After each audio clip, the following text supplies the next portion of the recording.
What inspired you to start creating work like this? This is really unique with being able to create work that's so tangible and also something that you can really have in a space that you can walk around and exist with. I know, I realized my background is in photography for undergraduate at Casa, Long Beach, and then graduate school I went to UC Irvine and it was interdisciplinary. And I've always been kind of like a mixed media kind of person. So there's no real set medium. I think I just like, it depends on the project. Or for instance, this project, I thought it'd be nice to, walk around the piece or create an installation versus like small pieces on the wall.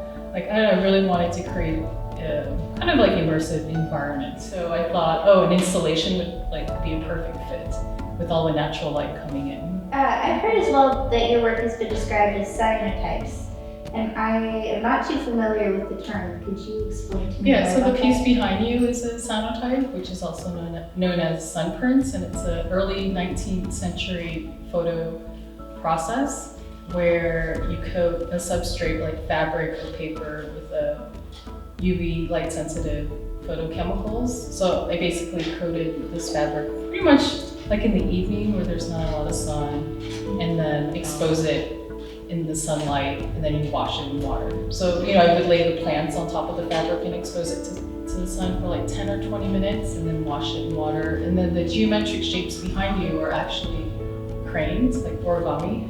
So I would cut a piece of paper the size of that fabric so I'm able to fold the paper crane and then expose it in the sun and then unfold it and wash it. And what about the process for the other body of work? So the other body work is just spray paint using natural material. Like there's a maple tree that I have that I use the leaves to, I would lay that on the fabric and then spray paint, do different layers of spray painting. So it's very similar in a sense of like the cyanotype is using like particles of light to expose the fabric, and then on the other side it's like pigments. So what inspired you to create these pieces specifically?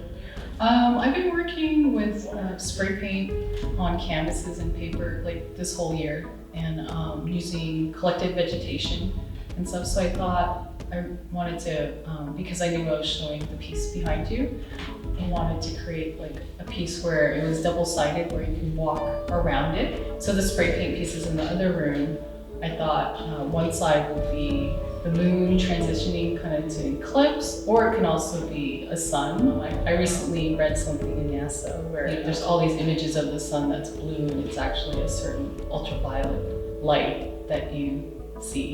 So I don't know, I really like that connection with like the cosmos and the ocean and how everything relates to each other, like thinking about the micro worlds and the macro worlds. As far as like when you look into something in a microscope, it's very similar to looking into something like in a telescope. Like it's very similar. And then so the spray paint pieces in the other room, on the back, you'll see like plants that I use as kind of stencils.